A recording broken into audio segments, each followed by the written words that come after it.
go. Watch the baseline. Fade away. Yeah. He's way too good. He steps around Lou and drilled it. And the Sixers have scored 9 in a row. 7 straight points by Iverson. Looked like he was down the ball. The Sixers by 4.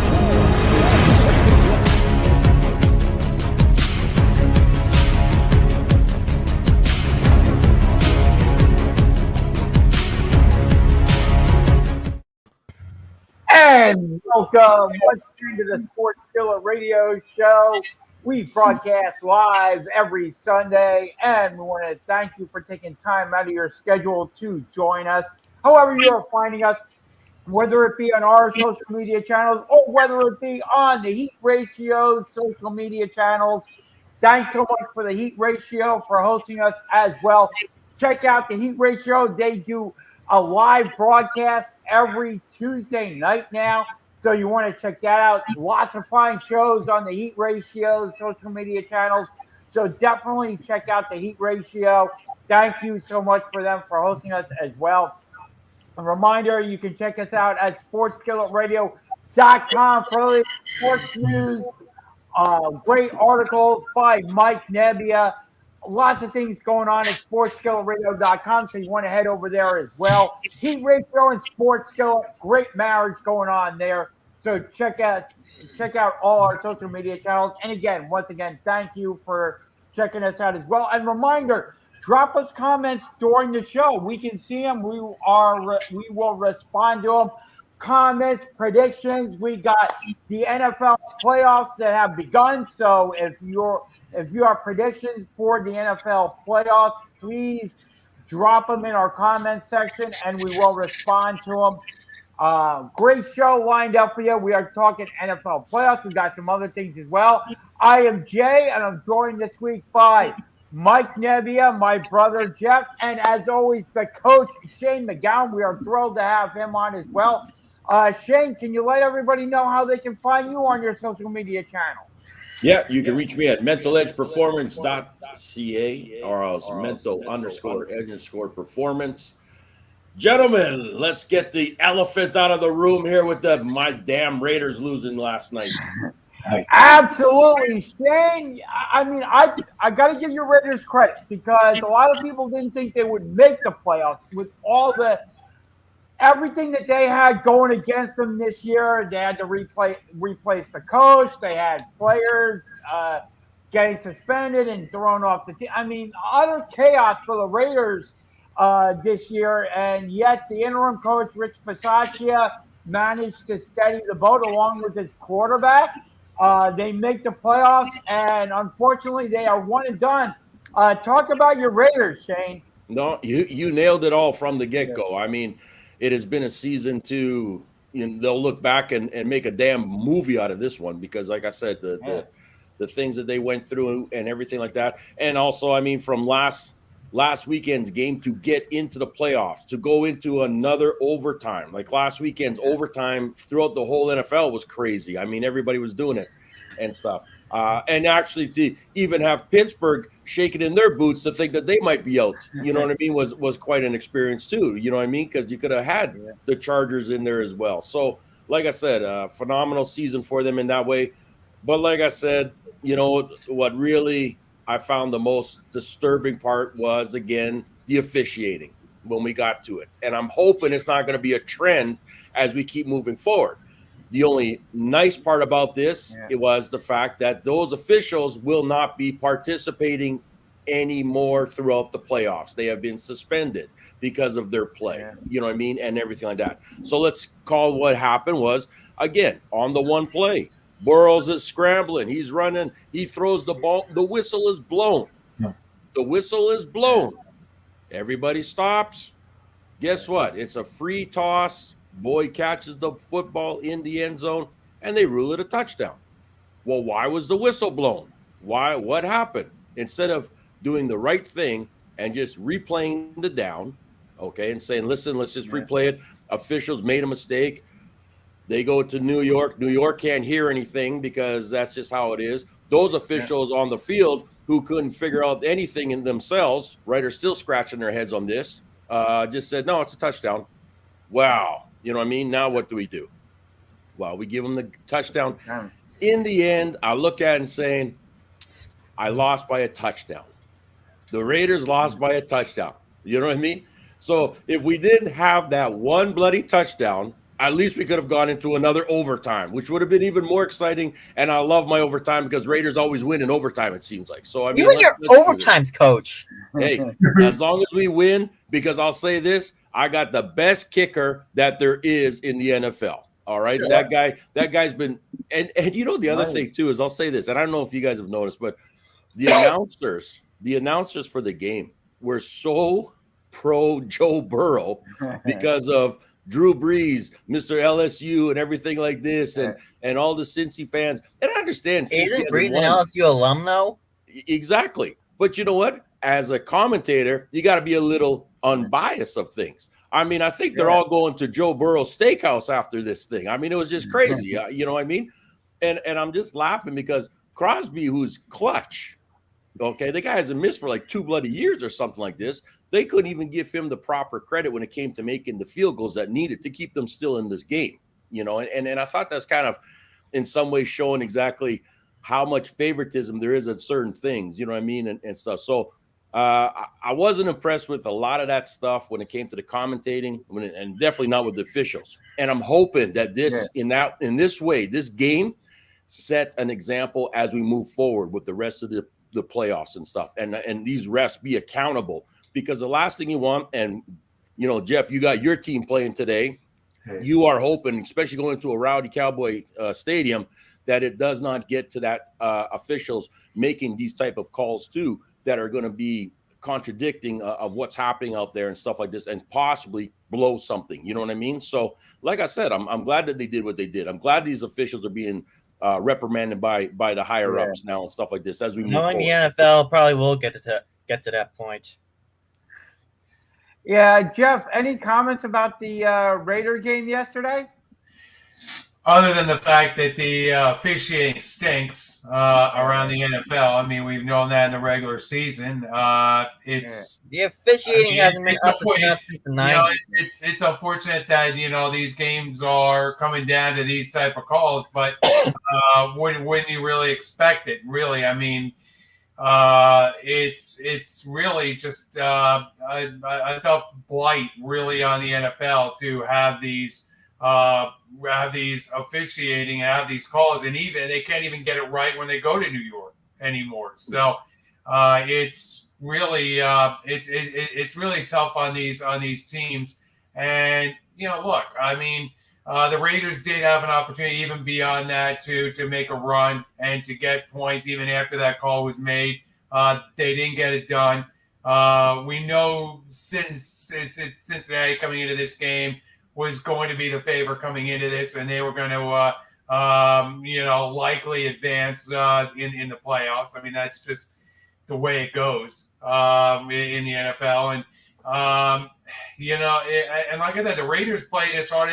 I mean, look, that Sunday night game was off the charts. I mean, you know, never mind last night's game. That Sunday night game was just, just outright, just, unbelievable. I mean, Chris Collinsworth was just beside himself. I mean, he couldn't come up with anything to describe what was really going on and how many lives the Raiders had and how many saves that the Raiders made in that game to advance them into the playoffs. And let's call it what it is. I mean, the San Diego coach should be fired. I mean, I'd say the LA coach, I mean, the Chargers coach should be fired for calling that timeout. You would have had your team in the playoffs. They were gonna sit there. They were gonna run out the clock. And you know what? They called the timeout. They were grouped, and it was like, okay, let's have one more play. They got a positive run play, and there you go.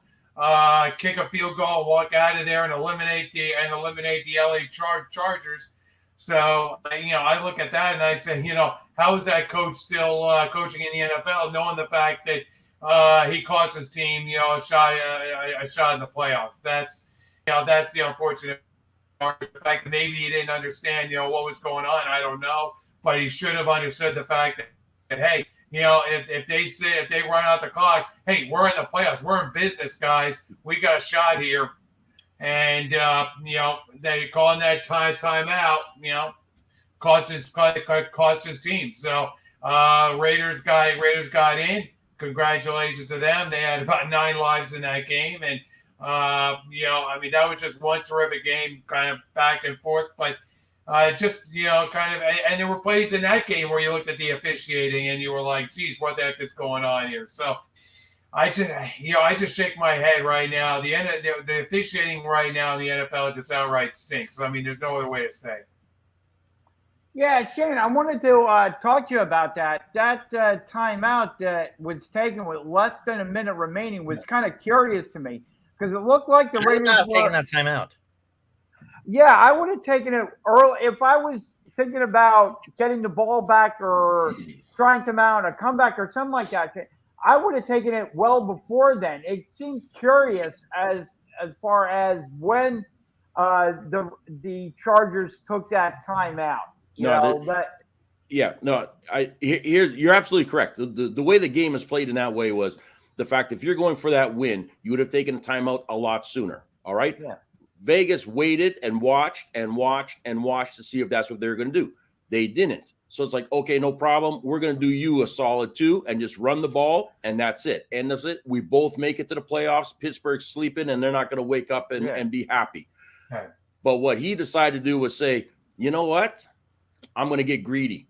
And right at that last minute, when they thought that the Raiders were just going to play Mr. Passive and not get that extra first down that they needed to continue on, right, with that run, they took the timeout. Yeah.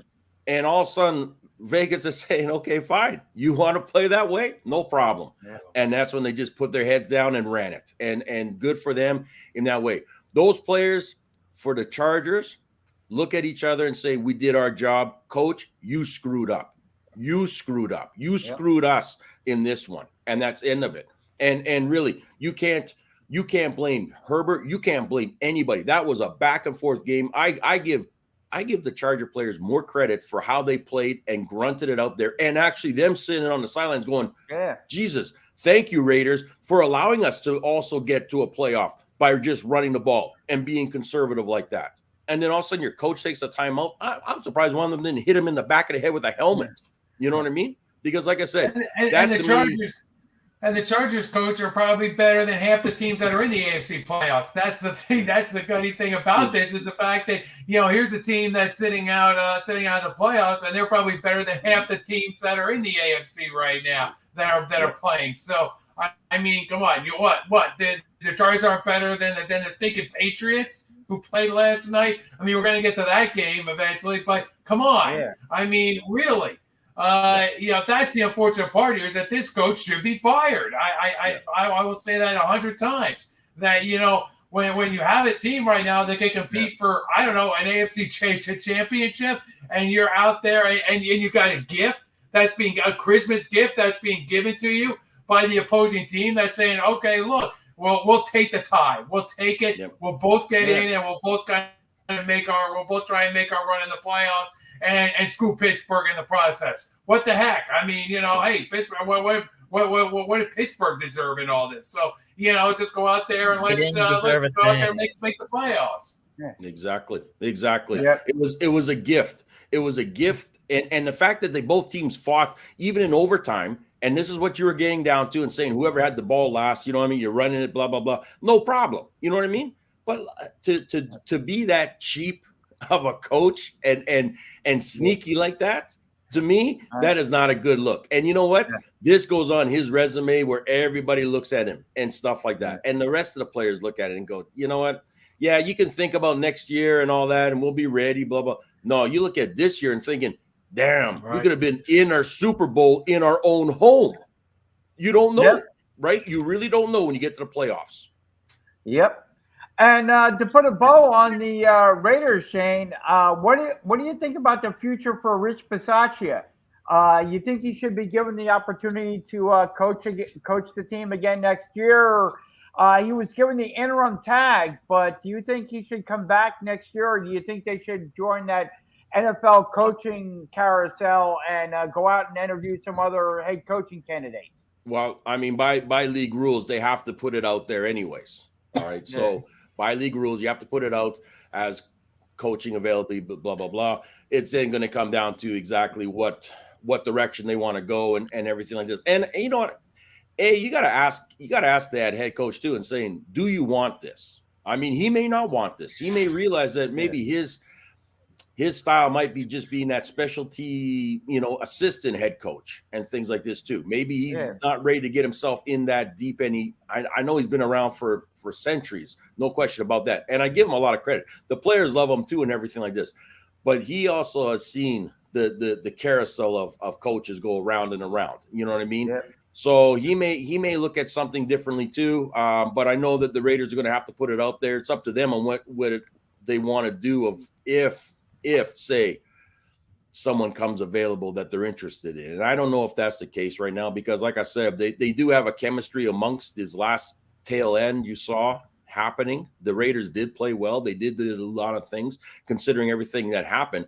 So I don't know if they really want to. I think they just want to go through the formalities, but I think they're going to offer it to them. I think they really will. Yeah, I think so too. What do you think, Mike? Do you think the Raiders will offer Bisaccia the full-time gig? No. I think he joins that coaching carousel. And what about you, Jeff? Would you bring back Bisaccia for another season? You think he's earned it? I would. I bring him back. I mean, he definitely rallied the team. He definitely has, I think this is supported the players. I mean, he made the playoffs. A heck of an attempt to go out there and beat, a Cincinnati team that, is coming off, just beating, the Kansas City Chiefs. So I definitely think that there's, that he should be given an opportunity to lead the team. No question about it. Yeah, I think so too. I think in light of everything that transpired around the Raiders this season, I would definitely think highly about bringing back Bisaccia for the 2022 season. I think he definitely earned it. He stabilized the team with all the drama and everything that went around the Raiders this season. He definitely stabilized the team. I would definitely lean towards bringing him back. The other game that went down on Saturday was the Buffalo Bills putting the beat down and opening up a can of whoop ass all over the New England Patriots. Holy cow, did they do that? Buffalo played about as perfect a game as you could play in eliminating the New England Patriots. Shane, what did you make of this one? No, it was redemption. I mean, it's Buffalo coming out there saying, you know what? Not today, Bill. Not today. You know what I mean? And that's all it came down. What is it? The first 7 drives or something they scored? I mean, like every drive. You either got a rushing touchdown, a passing touchdown, another passing touchdown, another rushing touchdown. Jesus. And the crazy part too was how Josh Allen just took that game himself. He just took and ran, and he ran hard, and he ran over people. You know what I mean? Yep. I'm just going, okay, first off, I appreciate that you're running and everything like that, but I still need you for the next games too, so don't get hurt out here. You know what I mean?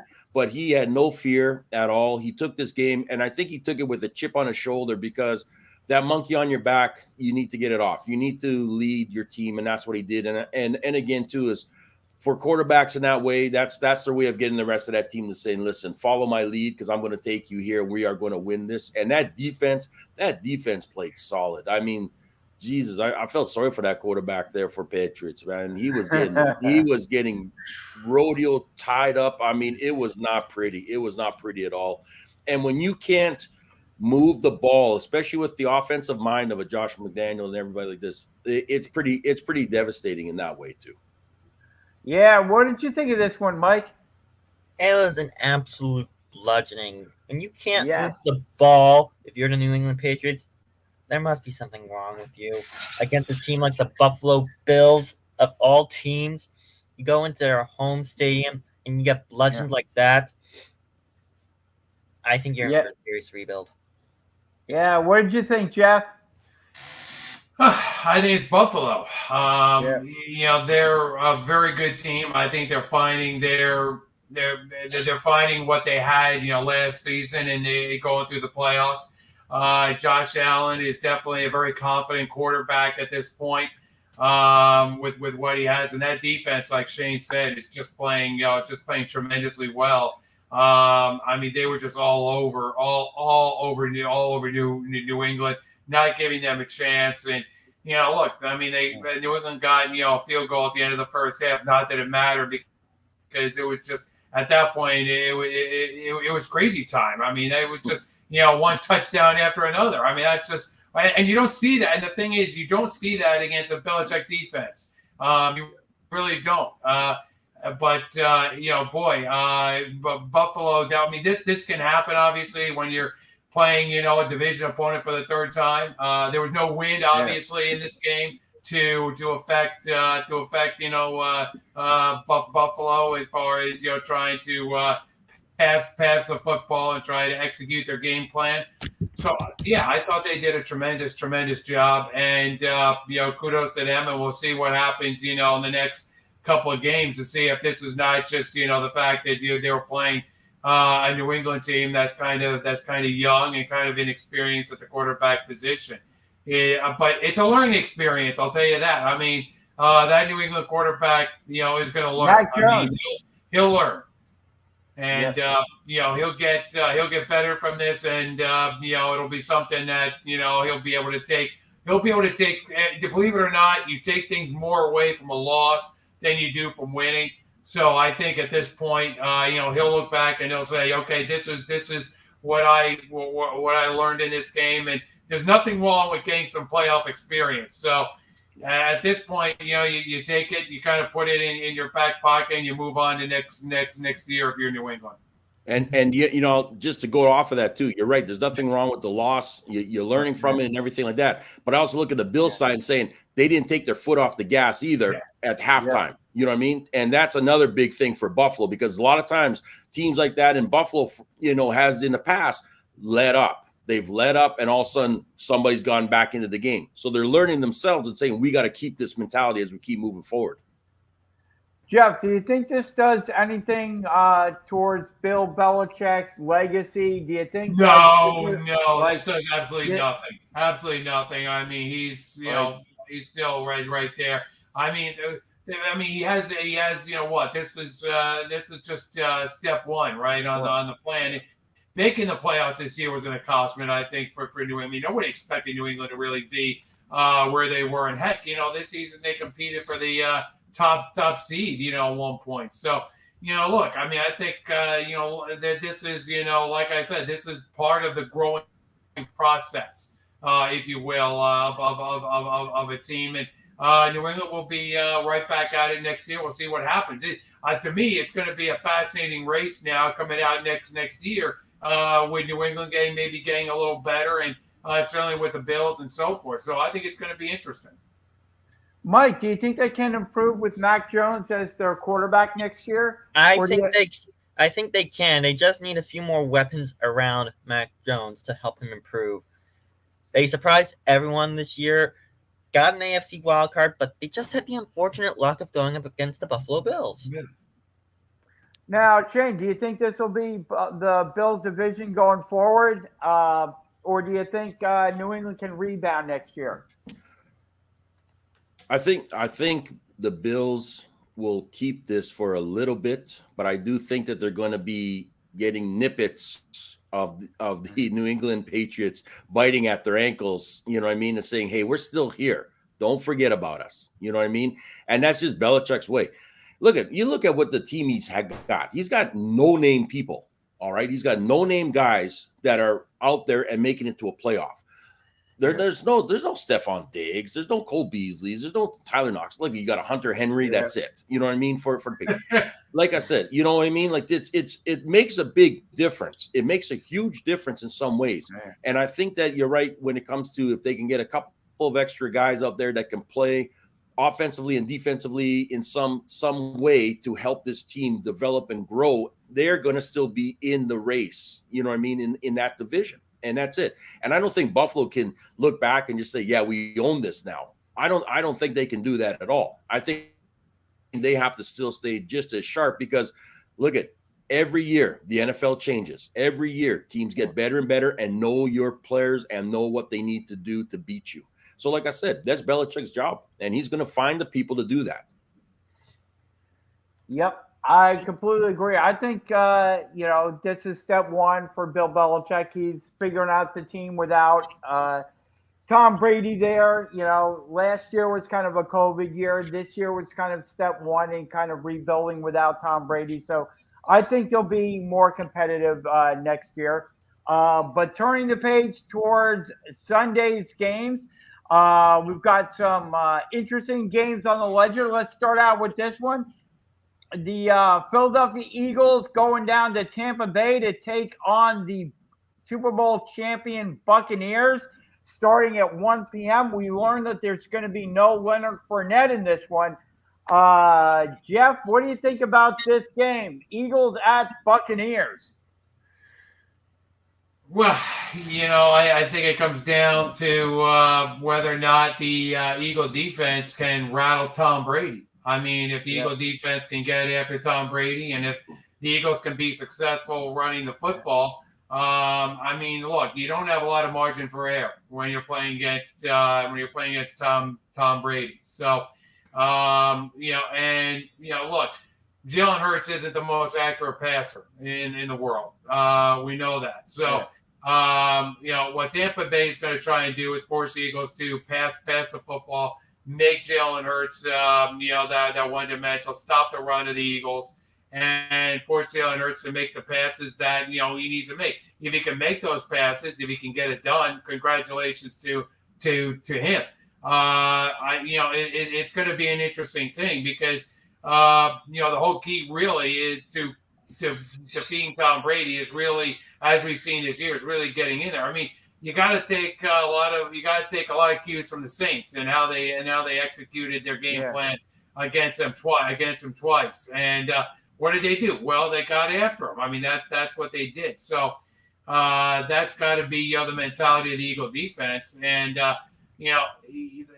got to that's got to be those got to be the two keys really to the Eagles' success here. I think is for the defense getting in and getting into Tom Brady, sack him a couple times, rattling him, make him uncomfortable in the pocket, and then on the other side of the coin, they've got to be able to pass the football effectively without getting any turnovers.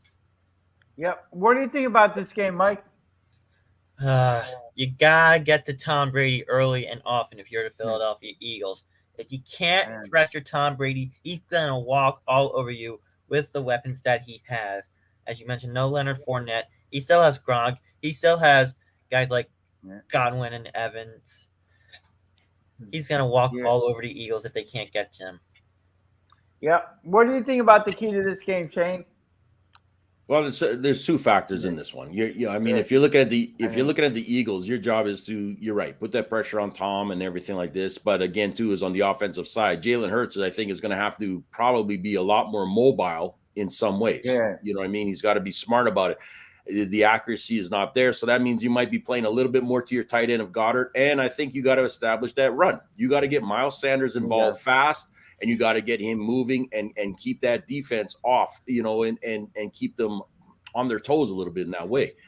Tom Brady and that team is going to play control football. They are going to keep that time moving. They're going to slow down the game. They're going to do everything they can because, you only have Mike Evans and Gronk, all right? You're relying on Tyler Johnson, Perriman, and Keegan there to run that ball for you and things. So there's going to be a little bit of, uncertainty at certain times. And I think this is where Tom is going to try to play that more patient game and move the chains, which is going to disrupt the defense of Philadelphia. You know what I mean? Just when they think they got you, all of a sudden, first down, we're moving the chains again.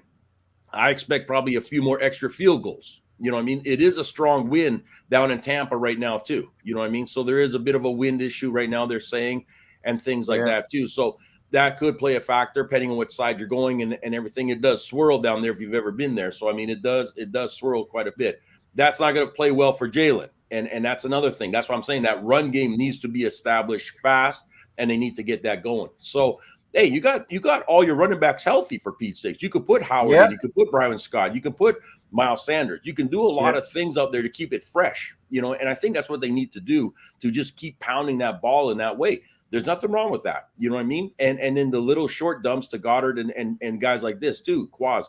But I mean, Tampa though is Brady is very, very intelligent when it comes to this, and he is going to make sure that he keeps the game in control.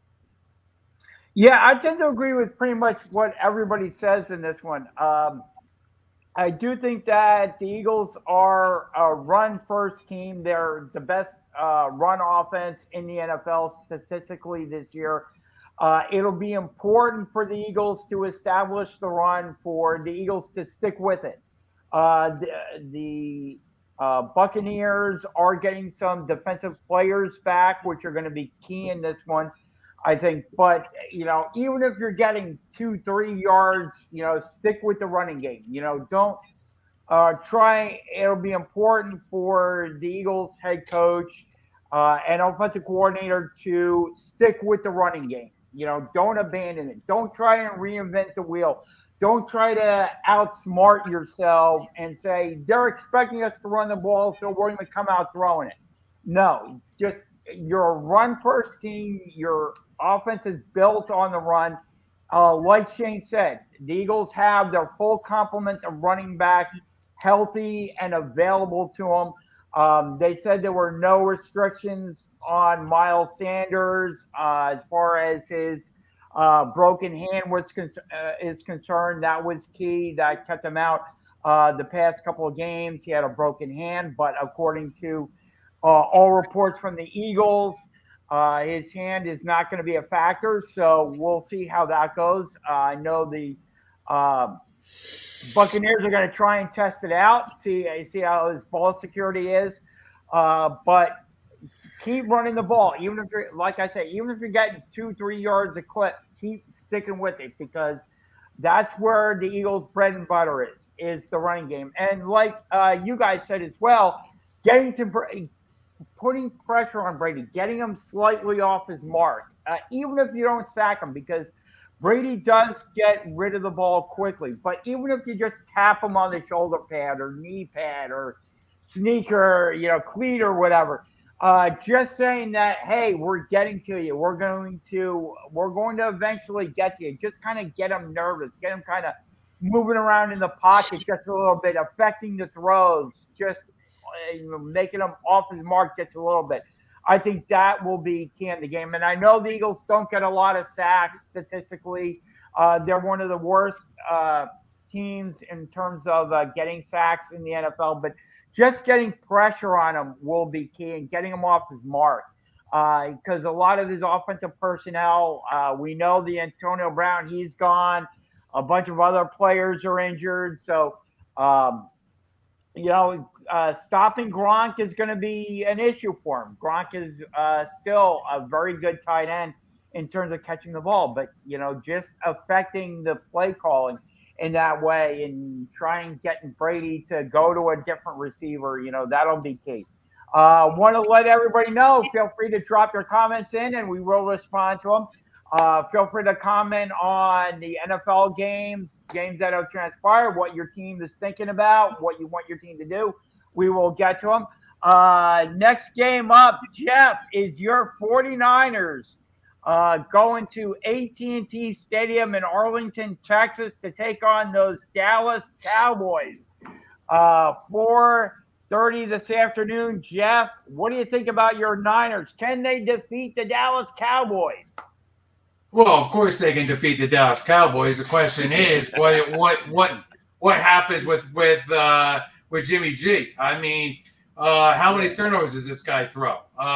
We know Dallas. We talk about the opportunistic defenses. I mean, you talk about the most opportunistic defense in the Dallas Cowboys, and you're talking about a quarterback in Garoppolo that will turn over the football. If you look at last week's game, I mean, he rips the hair out of 49er fans because he'll turn over the ball twice in the red zone. Then all of a sudden, come up with that drive with a minute left in the game and tie up the game. I mean, he's a mental case, in terms of a quarterback, because 1 minute he looks like at times he looks like the worst quarterback in football, and then at other times he looks like the best quarterback in the league. So what quarterback is Jimmy G? What is this quarterback? And that's really the question that 49er fans been wrestling with, and that's the problem you have in this game. It's not the 49ers going up against the Dallas Cowboys. It's Jimmy Garoppolo playing Jimmy Garoppolo. I mean, it's the fact of how is he going to screw himself up?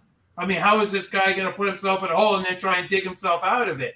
I mean, that's really what it comes down to, because he put himself in that hole against the He made the situation what it was against the Rams in that game. That was all of his making. I mean, turning over that football the way he did. So he's got to be sure with the football in this game. He can't have those kind of mistakes. You're dealing with the number one offense in the NFL. You can't give the Dallas Cowboys short fields and think you're going to get away with it. These aren't the Rams. These are the Dallas Cowboys. So they're going to have to execute effectively in the red zone. They're going to have to come away with touchdowns because Dallas going to put points on the board. You know that. So can the 49er defense turn over the Cowboys? Here's the other question you have. If you're a Cowboy fan, what are the Dallas Cowboys right now? I mean, we saw what they did against the Eagles, but again, they were playing all the Eagles' third stringers. I mean, what are you talking about now in this game? And before that, I mean, they lost to Arizona. That is not playing well at all right now. I mean, really. I mean, you look at Arizona and they're just they're a mess. So you wonder right now where the Dallas Cowboys are at this point. So I think this is a fascinating game on many levels to see what happens here, because both these teams kind of have warts, and it's going to be interesting to see which warts show up for each of these teams to get a victory. I think that's going to be the case. Is what team makes the fewest kind of mistakes in this game, I think, will determine this game. Yep. What do you think about this one, Mike? It's going to come down to who turns the ball over the least. Yeah. And as you said, Jimmy Garoppolo is prone to turnovers. The question is, can the 49ers defense force Dak Prescott into making more turnovers? Yep. And Shane, you agree turnovers key in this one?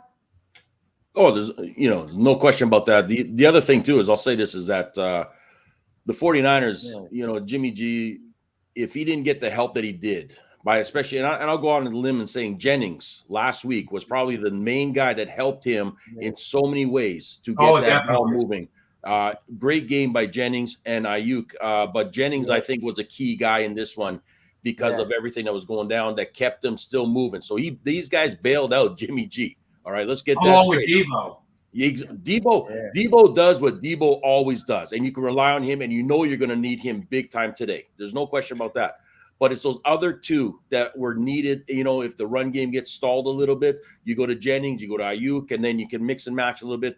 Those guys kept them in. But I'll say this about the defense, though. 49ers defense, they only rushed the 4 guys. The rest of those linebackers fall back. That's going to cause a little chaos, I think, for Dak in some ways, too. So if those 4 guys can put that pressure on, you now are going to have to play a little dump pass. So I think Zeke is going to be a lot more involved in this game, and how you spy on Zeke to keep him in check is going to be huge. So the 49ers, who are fast on defense, they are a quick team, young in that way, are going to have to make sure that they don't allow Zeke to get outside on them and things like this, because I think that's where they're going to go. You can win this. There's no question about that. I totally believe that the 49ers can take this game.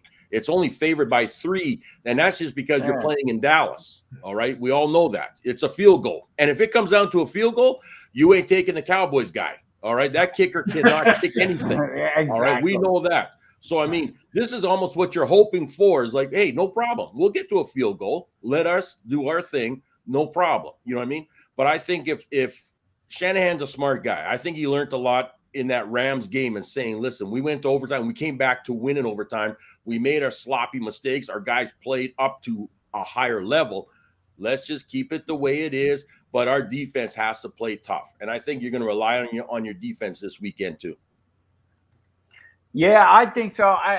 I'm going to go with the 49ers in this one. I think the 49ers have an advantage in coaching. I'm not a huge Mike McCarthy fan.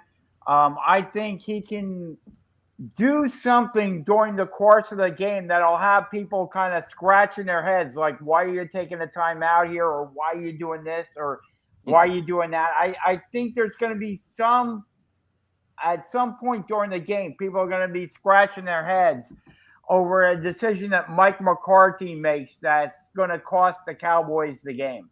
Hey, we always know this. There's always an upset in these games, right? There's always going to be somebody that's going to come in and scoop on you by a late field goal, overtime, whatever it might be, all right, and flip that script. This might be that game. This might be that game where you're playing in a hostile Cowboy territory, and these West Coast boys come in there and just swoosh, and then they get on that plane and get the hell out of Dodge. You know what I mean? Right? And Jerry Jones is still going to be scratching his head after. Well, just remember, this is a 49er team that, did go out and play very competitively and really should have beat the Tennessee Titans. I mean, the Tennessee Titans went down and obviously got that late field goal, obviously, to beat them. But, that was just an ultra-competitive game. So the 49ers have been playing, at that high level. What concerns me as a 49er fan is obviously Jimmy Garoppolo being at the wheel. I mean, that guy just – he has split personalities. I mean, he can make the best of – he can make those – he can zip the ball and make the greatest of passes, and then he can leave you scratching your head with some of these passes that he makes right into the heart of the defense instead of throwing the ball away, just throwing it out of bounds. I mean, you're in the red zone. There's nothing wrong with throwing the ball away and taking the next down and going from there. And I think Jimmy G has to really start to, understand that sometimes you live to play the next down. You don't have to go out there and throw it into double coverage and try to, force the ball into a situation where you risk a high percentage of a turnover. And turnovers in playoff games are devastating. So he's got to be very careful. Especially if you're throwing it to Diggs. You got to make sure you keep away from that Diggs out there on exactly. That guy's going to be looking to zone in on Jimmy G. He will be. So he will be, absolutely. And the late game on Sunday night, we have the Pittsburgh Steelers going into Arrowhead Stadium to take on the Kansas City Chiefs. Jeff, nice seeing you, Ben. Nice seeing you, Ben. Have a nice time. Have a nice. We'll see you in the Hall of Fame. Okay. This is not. I mean, NBC got the the run of the litter here in terms of all the games. I think they got the short end of the stick. Short end of the stick, whatever you want to say. I mean, obviously, I don't think this is going to be Buffalo by any means. I don't think it's going to be that bad. But at the same token, I don't see Pittsburgh being able to compete in Kansas City against those Chiefs. I think this is a win all the way for Kansas City. Yeah. At least NBC got Mahomes. Yes. Exactly. I mean, that's what they're doing. They're smiling. You're going to see a whole lot of soliloquy on Pat Mahomes in this game. Yes. And he's going to be a big ratings draw for NBC, no question. Yeah. What do you think about this one, Shane? I think it sucks. You know what I mean? I honestly would have, I really, in this case, I would have loved to have seen the Cowboys and the 49ers in that last game. You know what I mean? Right. And stuff to end off our night and our thing in that way. But it is what it is. You know what I mean? Especially after last weekend's Sunday game. I mean, I don't see this going into a big overtime and excitement and things like this. It will be interesting to see how Pittsburgh responds with Juju coming back. I mean, that's now been official. So Juju is out there. Will he make anything happen? I don't know. Ben is going to have a hard time. There's no question about that. The only thing I'm going to say about this is that, yes, Kansas City is favored by 2 touchdowns plus whatever it is. But they got to make sure that they keep their head in the game and saying, we got to drive it down their throats. You know what I mean? You can't take it for granted in that way just because of who you're playing. Pittsburgh is that dog team that just keeps fighting in some ways as well. And it's not pretty lately of how they're winning. There's no question. It is not pretty at all. But for whatever reason, they get some fluky things happening. They get some official calls going their way and something like this and so on and so on. You don't want to get into that, how can I say, it's going to throw you off your rhythm and things like this. You know what I mean? You want to make sure that you keep it smart. Mahomes got to be smart too out there. Tyreek is still banged up, so I expect Kelsey, Pringle, and Hardman to do a lot of the leg work with Williams running the ball. Give Tyreek a little bit of a distraction and stuff, so he's not going to be too banged up. Because, like I said, you got to keep moving forward. You got another team next week, and you just got to keep playing like this. But I do think that Pittsburgh is going to have a hard time. I think they're going to just rely on Najee doing his thing and throw the ball real quick out to Fairmouth and guys like this. But I don't expect any long balls or nothing like that, especially playing in Arrowhead, where the weather's not comfortable, even though, they're used to it in Pittsburgh and stuff. It's still wind whirls out there and things too. So possibly more of a kicking game on Pittsburgh side, in that way. But I expect Kansas City to come do their job. But they got to just make sure that they keep their head in the game and drive it down their throats. And if they look at what Buffalo did, I think that's the mentality they should have, is say, let's just keep it going like that. Let's end it off in our place with a big, big win. Yeah, I agree. You agree, Mike? Yep. Yeah, I agree. And then so we wrap up the wild card weekend, super wild card weekend, as the NFL is talking about, with the Los Angeles Rams taking on the Arizona Cardinals in Inglewood, California at SoFi Stadium. Jeff, you're the big guru on the NFC West. Who do you like in this one? Don't put me in it. Really, these two clowns. Yeah. Really, you got Arizona right now that has its own issues right now, that is not playing well.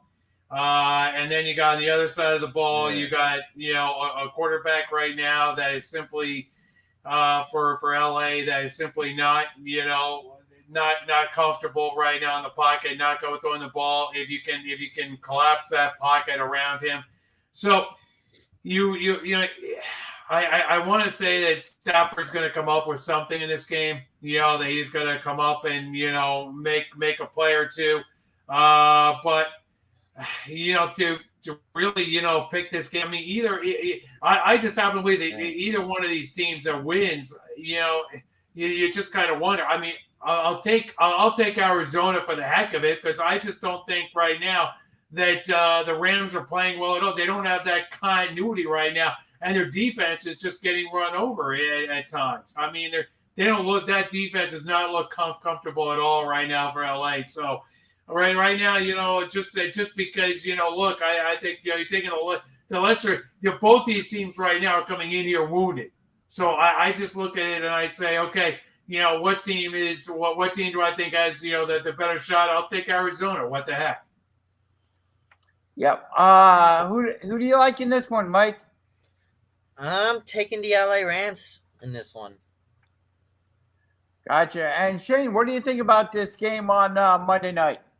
Yeah, Jeff kind of nailed it. Both these teams are banged up. They're all over the place, offensively, defensively, everything like that. But I think I will favor the Rams in one category only, and that's it. I think Kyle Murray is still too ginger on that ankle to take off the way he needs to keep this game moving. And I'm not saying it's going to be by a blow up by any way at all. I think this game is just going to go back and forth. I think the Rams are going to try to establish Akers back in that run game and get him moving the ball as that workhorse too. But it's hard to, when you got the best receiver in Cooper Kupp out there, to not watch him do some things and make some things happen. And then Odell's been picking up his game too. So I just think they're gonna pick on them in that way. And I just don't see Arizona's DBs being able to cover Kupp as well as they should. So I think that's going to be the key for them. I don't trust Stafford as much, that's for sure. I think when he gets hit once, he gets very panicky and he just doesn't see what's happening. So if Arizona can get to him real fast, it might make a difference. But in this game, I'm going to take the Rams on this one. The problem that I have with the Rams, coach, is the fact that you look at the way they got out that big lead against the 49ers. They had that, they had that lead, and then the 49ers just started getting to Stafford, and they just started overwhelming him. And making him, very uncomfortable, sack.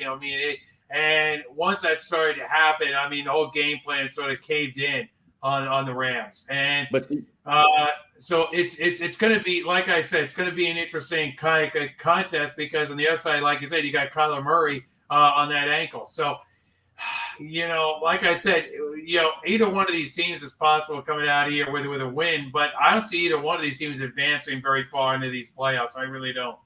The one thing I'm going to say about last week's game against the 49ers is that, and I was talking to a friend of mine who actually used to play down there in with the Rams and stuff, and he said the same thing, is that the coaching decision in that last 2 minutes of the game made a big difference on some stuff by them just trying to run that ball instead of still playing a little bit of a pass, a little 3-yard dump, 5-yard dump, move the ball in a certain direction and stuff.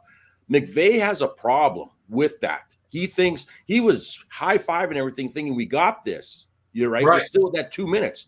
And I think, again, this is where McVay keeps shooting himself as a coach of these little dump plays of run the ball, bam, stuff, run the ball, bam, stuff. And then all of a sudden going, oh, geez, we got to punt the ball now, right? This is the philosophy that's always been McVay, almost from last year to year before on certain rundowns when they had Gurley, they had everybody like that. You think you can just power yourself.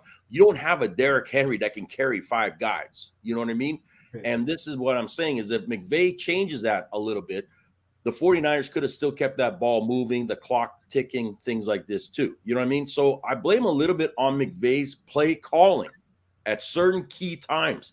And he's been bad for that. He really has been very, very bad for that. So that's another key thing. I think that, overall, I still think the Rams have a team, but you're right. It's going to be tricky. It's going to be tough. And after this game, you're right. How far either one of those teams are really going to progress after of who they face next? Yeah, I kind of agree with you guys. I'm going to go with the Rams in this one, just because they sunk everything into winning, getting to the Super Bowl this year. I don't know, like you guys said, I don't know that they're actually going to get there, but they've dumped everything into winning this season. And I just think that they're going to come out and they just have a little bit more than the Arizona Cardinals. So I'm definitely going to go with the Rams in this one. They mortgaged SoFi Stadium to get to the Super Bowl. You know what I mean? Like exactly. I said, they did everything they could. Every draft pick they got everything. They got nothing for next year. Exactly. So if they don't get there, they're going to be in a world of hurt. Yep. Being able to trying to retool and everything like that. The other thing that happened since we last were on air here, we had what? The Djokovic situation. That I'm going to get to real quick. But Mike, we had Black Monday go down, and a bunch of coaches ended up getting removed, and one of which was Joe Judge. Mike, what do you think about Joe Judge and GM and head coach are gone from the Giants? So they are starting out from scratch. I can't say I blame them. Joe Judge did grow on me. He reminded me a bit of Tom Coughlin, but he didn't have the skills needed to be the next Coughlin. He was special teams coordinator, for Pete's sake, and the special teams for the Giants tanked under Joe Judge. Yep. I think it was time for a change, and they did the right thing, getting rid of Gelman, getting rid of Judge, getting rid of everyone. It's time for them to start from scratch, and hopefully we don't get Wilpon again. Hopefully not. Looks like the Giants are just going to put a strong GM in place and then let the GM choose the new head coach.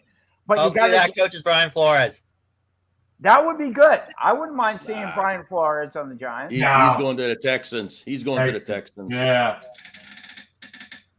Could you not want to see Bill O'Brien as head coach? No, Doug Peterson. That would be fun. Peterson would be fine, but Bill O'Brien can just move back down to Penn State. But the Texans fired head coach David Culley. Coach, did you see that as a little bit of a surprise, or do you think that was a mere formality that Culley was gone after this year? Well, two things in this whole coaching situation was Flores being dumped from the Dolphins, which should never have happened. Okay, that's one thing. That was just I can't figure that one out. And then the Culley being from Texas, to me, that's just saying, listen, we just need a fill in at this particular time, and you're gone. To me, that's just a slap in the face. You know what I mean? Again, the organization is being pretty screwed up in some ways. And I know there was a little bit of talk this week. Flores is basically saying, hey, whatever team I'm going to, I want to know exactly where your heads are at as an upper management team. I want to know what this GM is thinking. I want to know what they want to do. I want to know the direction we're going to go, because I'm not going to be going through this crap, because he thought he had that in Miami, and that just flipped the script on him. You know what I mean? All because of what he felt of getting a Deshaun Watson and things like this, and all this other stuff happening, and trades here and there, and what can we do? How can we improve? The organization and the team did not agree with that. But instead of coming to a bit of a better understanding, they just got rid of him. You know what I mean? So now he's going to wherever, and he's going to be a hot commodity. He's the hottest commodity right now, I think, because he's got the experience of a head coach. He led a team to a relatively good season. You know what I mean? Considering what he did work with and have with injuries and everything else moving forward. And now he's going to kind of pick a certain thing and saying, this is what I need to be successful and what I want. If you can't give it to me, I know another team will. Yeah. What did you think about these openings, Jeff? Well, like I said, I agree with Coach in the fact that Flores just got, I mean, that was a shocker. I mean, Miami's, been a mess for a little while here, and you just wonder where Miami is headed at this point. I mean, where the Dolphins are going. Certainly, they're not going very far in that division. And making this move, not as long as Buffalo's there. Making this move just scratches your head even further. But it moves Flores really to the top of the list as far as head coaches go with a lot of these teams. Now saying, oh my gosh, this guy is out there. We got potential to get a real gem of a coach. So, I think there's going to be a number of teams that are going to clamor to interview him and hopefully, get him into the mix of some of these teams. Like I said, I think Doug Peterson could be headed to the Giants. I think that's, the hot rumor that, Peterson will go to New York, and, would that be a thing for him to coach against the Philadelphia Eagles twice a year? That'd be the ultimate revenge. Especially since I think he would enjoy that, because the Eagles did him dirty in firing him. So, I mean, that did not end well.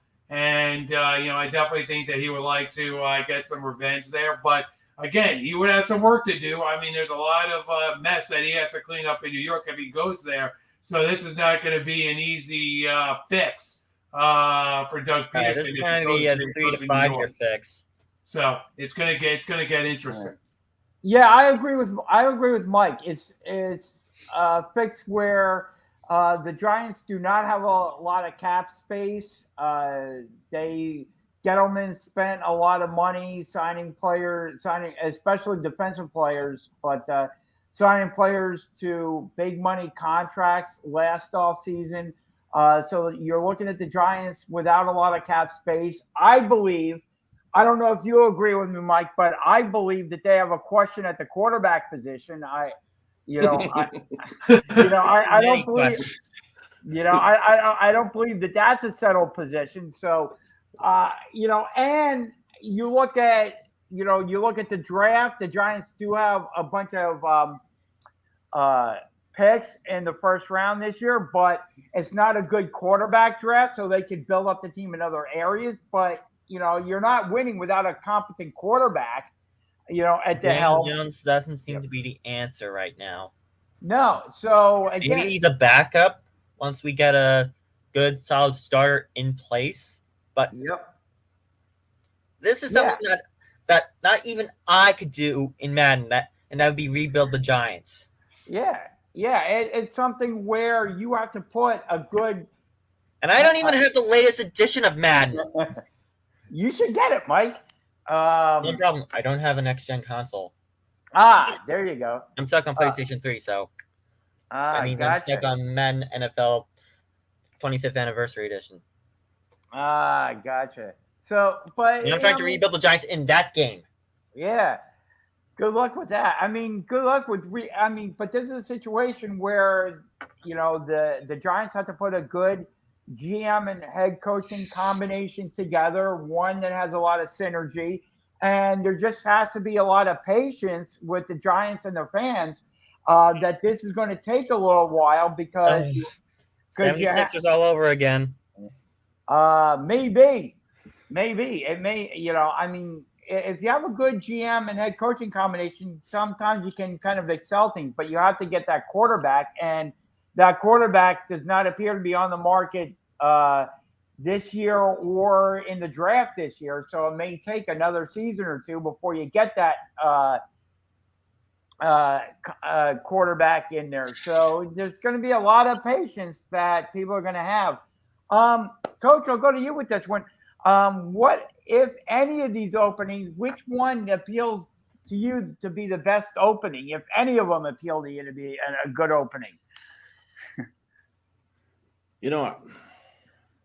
It's kind of a toss up in some ways. I like the Vikings openings. Yeah. Right. I think that team figuring out about what I do at the quarterback situation. But I have established receivers, established running game, defense that can make some adjustments there too. But I think that is probably one of the more solid teams. It's a strong division, but I think it's one of the more solid teams that you could do some good things with. Chicago is it's kind of an interesting one there too, because I'm still trying to figure out what I have when it comes to my quarterback. Do I trust Fields enough? Do I have to make some more adjustments? I don't have anybody backing them because I don't trust Dalton or Foles in that way either, right? But I mean, if going to the Giants or other teams like this that I don't have any salary cap either, is a very hard situation. You know what I mean? Because you gotta entice the offseason of players to come there. There is going to be a quarterback carousel happening too. We got to understand that there's going to be a quarterback carousel happening. That's why I'm saying the Vikings. If I went to the Vikings and all of a sudden I realize Aaron Rodgers decides to jump ship, that leaves a little bit of an opening in that division where I might be able to do something. So, Flores being as good as he is, if he took that Vikings job, I could see him doing really well in many ways up there. So Texans, I give them credit of how they struggled to get through and do what they could and everything. No, they don't have a ton of talent in many ways, but they did win. They won some ugly games, but they won. And but they got to figure out that quarterback. They got to figure out what they're doing. Exactly, and that's what I'm saying. Is all these teams, Deshaun Watson. All these teams are coming down to the same thing of quarterback. Giants don't have a quarterback to save their life right now. I mean, you got to start off from scratch. The Texans don't have a quarterback. I still question the Vikings quarterback too. Could I get something in there? You know what I mean? Because I have a hard time with Cousins at certain times too, right? So there's a lot of things when it comes to where I'm going. But what is the whole team looking like? And I think the Vikings are probably the team that's best solid at this particular time. Yeah, you agree, Jeff? I agree. I think Minnesota is probably the pick, right now. I mean, there's not a lot of desirable jobs out there for, as Coach pointed out, for, one of many reasons, cap space, so forth, or just the overall environment of some of these organizations. I mean, do you want it? Miami would be, an interesting place, but the environment down there in Miami leaves you wanting because you don't know, whether you're going to stay or come. I mean, you really don't have any. You really don't have any security in Miami. They can do that to Flores. If they can do what they did to Flores, what's say that they can't do that to me? So, it's kind of like, okay, do I really want to go down to that organization and do that? So I think a lot of these teams have a lot to figure out going forward. So it's not like, there's a lot of ready-made teams that are like, right there, ready to go into the playoffs and make a big run. I think there's a lot of work to do for a lot of these teams that have these jobs open.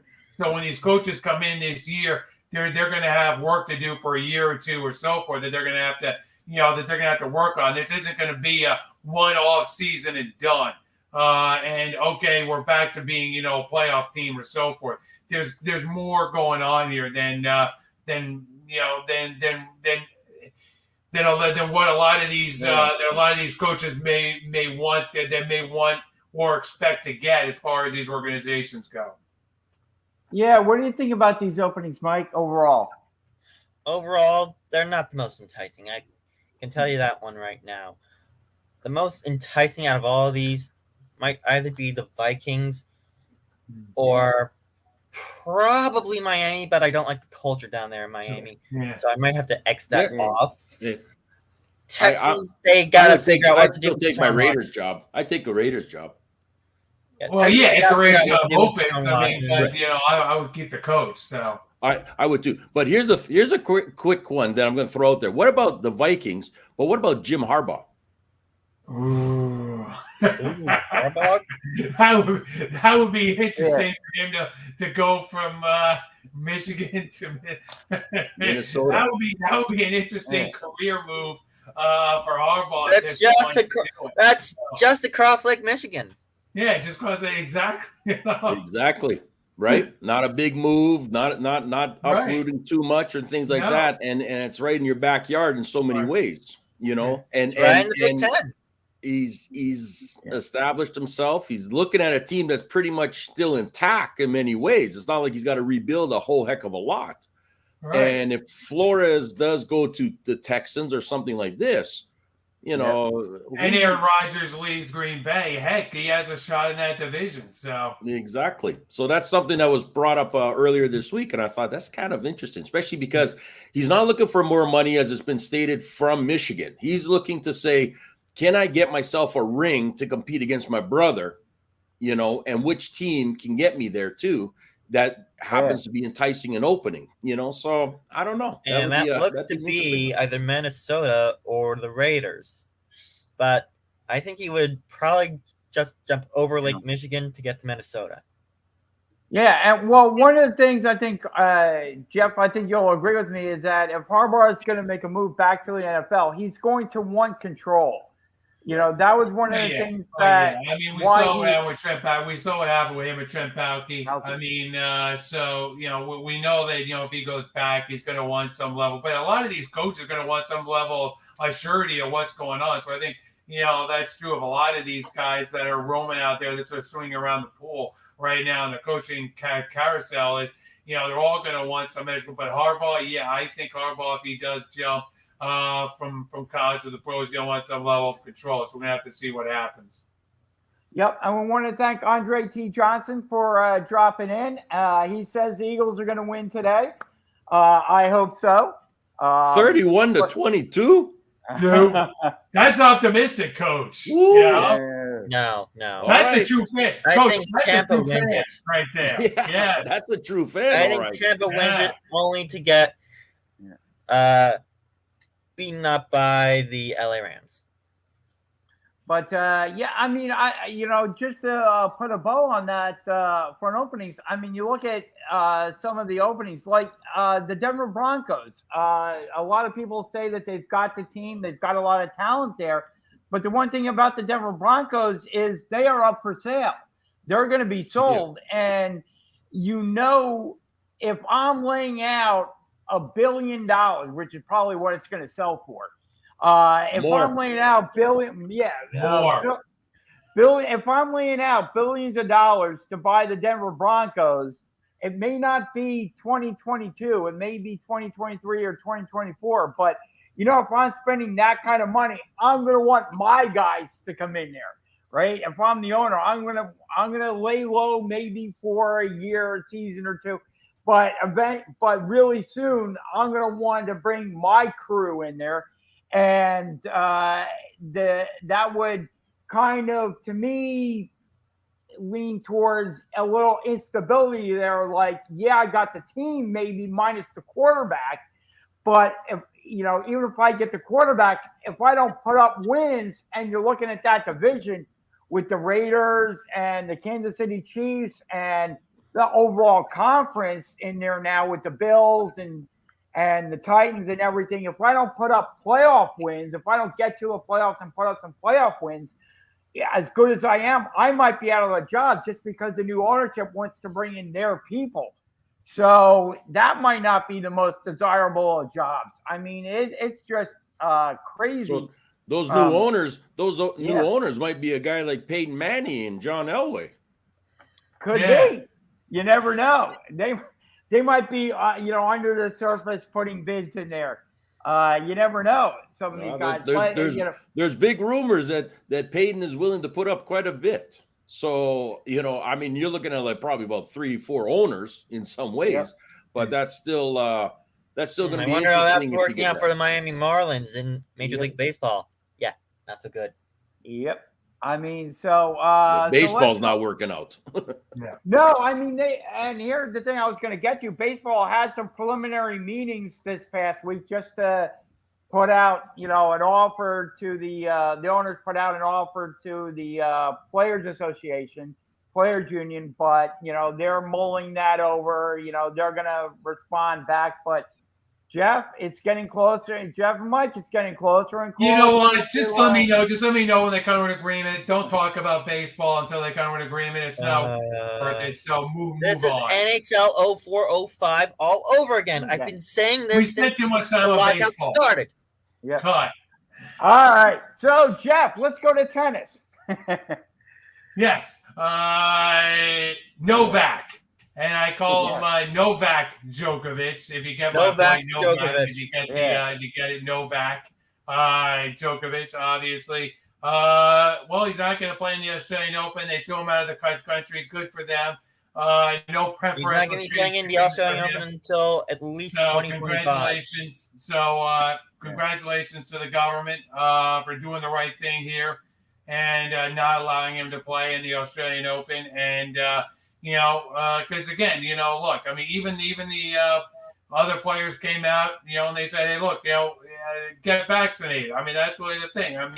You got you got that choice that you can make, and Novak Djokovic did not decide that he wanted to do it. So, I'm sorry, but those are the rules as far as Australia goes. So, good. So goodbye.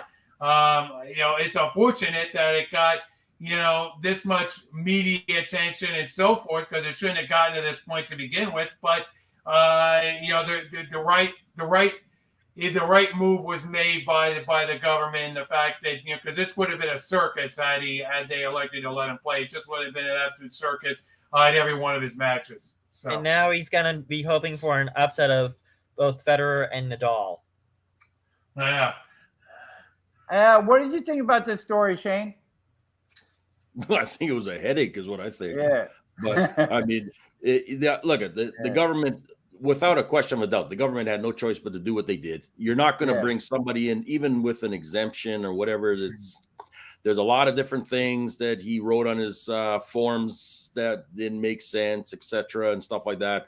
And here you are as a country trying to say, listen, you're giving the wrong impression of what we need to get done here and what our goal is of doing. Whether you believe in it or you don't believe in it or whatever, that is your personal choice. I totally understand that. But you have to understand you're going into another country, right? And it's their rules. Yeah. It is their laws. It is the profession of the sport, too, of what they want, of mandating certain things. You have to follow that. And if you don't, then these are the consequences. That's all it is. So like I said, the fact that they let it go for so long and go through the court system and everything like that to finally just say, okay, you're done, you're out, your visa is revoked. Off to Dubai. That's it. And it's simple. So how he plays this out now, where he goes from this is anybody's story. But like I said, it was something that probably should have been nipped way before it even got started, in that way, especially again, it's the polarizing of a figure that's very big in a sport, that you happen to be playing. And this is what transpired. And the government should have jumped in a lot sooner instead of making this such a big parade in this way. And Djokovic, he knows what he's doing. He plays a game. He's playing a bit of a political game too in some ways and stuff like that. And his partners. But we'll see what happens now as he moves forward. Yeah. I hope this situation causes Novak Djokovic to have a change of heart about the vaccine as we get closer to the French Open Memorial Day weekend. I don't think it will. I don't think it will. You don't think it I will? think for I him, hope I it think will. for him to do for him of what he did already in Australia, he's going to find another loophole. He's going to do everything he can when it comes to loopholes to get himself exempted as he moves forward. And that's just going to be up to each country of wherever he plays at. Yep, I tend to agree with you, Shane. I think I don't see him changing his views on the vaccination. And everybody has their opinions on whether or not to get vaccinated, but I don't think this is going to change his opinion on it. I don't think he's going to suddenly decide to get vaccinated. I just think he'll go on to the next round, and and he's entering another country, and when you enter that country, you are subject to that country's rules. Exactly. Game papers, please. Exactly, and and that's the thing. If you're going to come into that country, and that country says you have to be vaccinated to come into the country, and you're not vaccinated, well, then you can't go into that country. That's that's the bottom line. And I'm glad that the country, Australia stuck to its guns and said, no, we don't care. No, they said no. They said Novak. Exactly.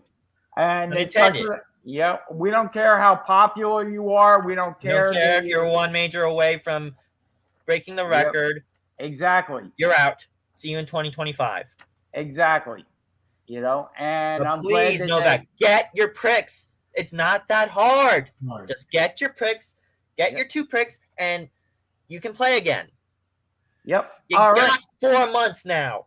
French Open is Memorial Day. French Open starts Memorial Day weekend. Get your pricks. Yep. And I'll just go around the horn real quick, get our predictions for today and tomorrow. Mike, I'll start with you. Tampa Bay at the Eagles at Tampa Bay. As much as I would like to see the Eagles win because I cannot stand Tom Brady, I gotta go Tampa. Gotcha. And for this late game, I'm going LA. Gotcha. You're going with the Rams. And who do you got for the Steelers and the Chiefs? Chiefs. And Big man in the Hall of Fame in 5 years. And who do you got for the 49ers and the Cowboys? I'm going 49ers. You're done, Dak. There you go. And Jeff, I'll get your predictions for today and tomorrow. I'll go with Tampa in the first game, 1 o'clock. In the second game, boy, this is a tough game. Even being a 49er fan, I'm going to take the 49ers just because like Shane said earlier, there has to be an upset during this week. I mean, that's usually the way it happens. I'll take Kansas City in the night game, and tomorrow night I'll take Arizona. And Shane, who do you got? Yeah, no, I'm going to take Tampa in the first one. I am going to take the 49ers. I think they're going to pull the upset on this one. And I just think it's going to be a close game. Either way, I think 49ers will get this one. And then tonight I'm going to take the Chiefs. And then I'm going to take the Rams. The Rams by another close one. I think they're going to just win by a field goal if they do win this one. I honestly can't feel confident in 2 of those games. I really can't. You know what I mean? I think it can be a coin toss in some ways between the 49ers and the Cowboys, and I also think it's a coin toss between the Rams and Arizona. I think they're just that close because of different things that they do right and different things they do wrong. So it's going to be a tough one. Gotcha. And as for myself, I think this one could be the upset game of the week. I think the Eagles could upset Tampa Bay. Jay. Homer J is back, Coach. Homer J is back. I'm not being a homer. I'm just saying the running game could keep Brady on the sideline, and that could affect Tampa Bay. And the weather conditions aren't the greatest for throwing the ball around. And Tampa Bay hasn't been good on run defense the past couple of weeks. So that's something to keep an eye on. But you got to run the ball, though. Eagles are the best running team in the NFL. So but then he gets off kilter. He doesn't run the ball. He decides to go throw the ball as a play call. So like I said, look, I get what you're saying, Jay. You just better hope your coach is smart enough to say, hey, let's run the ball. Okay? I hope so. Okay. I'm crossing my fingers that he does. And then I am going to go with the 49ers over the Cowboys. And, of course, always got to run the ball. Yeah. I'm going to go with the Chiefs over the Steelers. And Monday night, I am going to go with the Rams over the Cardinals. So as we start wrapping things up, I'll throw it out, guys. Anything that you would like to bring up that maybe we didn't get into? Just the fact that I'd like to congratulate the Georgia Bulldogs on their great win in the national championship, being Saban. I mean, great win by the Georgia Bulldogs. You talk about what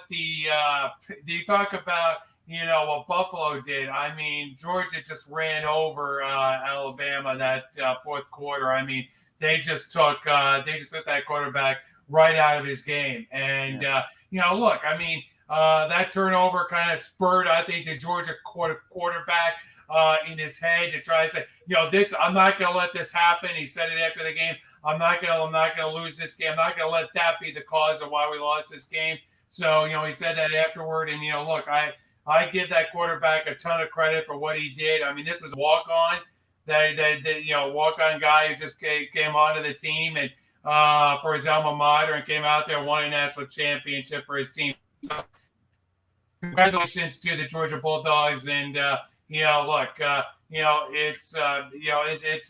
Saban has his many titles, so I don't feel sorry for him. So Georgia they haven't won a title in many years. So congratulations to all the fans and all the students and everybody with the associated with the university. Congratulations. Yep. Anything with NASCAR, Mike? Not yet, but we got the Rolex 24 in 2 weeks from actually yesterday. The Rolex 24 is set to begin January 29th into January 30th. Daytona International Speedway on their combined road course. Gotcha. This in from Adam Schefter. He tweeted out that Eagles defensive end Josh Sweat, probably one of, if not their best pass rusher, from the defensive end position, underwent an emergency procedure Tuesday due to the severity of the matter. Sirianni said that Sweat improved every day, but it was determined by the doctors this morning that he was not quite ready to get back on the field. The fact that Josh came so close to playing is a credit to his toughness and the Eagles' medical staff. And Sirianni has said during the week that Sweat was dealing with an abdominal issue. So it will be a huge loss for the Philadelphia Eagles, no doubt. But you want to change your pick, Jay? No, I'm still staying with the Eagles. But of course, Jay is staying with the Eagles. You are the biggest homer since Jim Jackson. No, I'm just looking. If they can keep Brady off the field and limit his possessions by running the ball, it could bode well for the Eagles' chances in this one. And there's usually an upset during the wild card weekend, and this could be that upset. My homer sirens are going off right now. Maybe. All right, guys. If there's nothing else, we want to thank everybody for tuning in this week and joining us. Shane, before you sign off, once again, can you let everybody know how they can find you on your social media? Yeah, you can reach me at mentaledgeperformance.ca as well as at mental_edge_performance. Jay, best of luck with your Eagles. Yeah. Jeff, best of luck with them 49ers. And Mike, good luck finding a coach. Exactly. Yeah. All right. We want to thank everybody. Remember, sportsskilletradio.com for latest sports news, show updates, great articles by Mike. Also, the Heat Ratio. They do a live show every Tuesday evening, so you want to check that out, as well as all the other content at the Heat Ratio. Thanks, everybody, for tuning in, and we will see you back here again next week.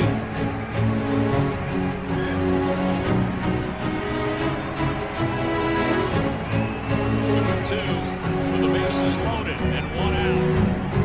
Oh, it got deep to right field, way up there and way out.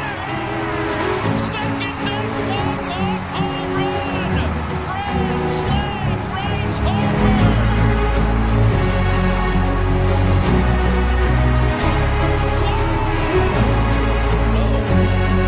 It's been a decided game. Fourth and goal.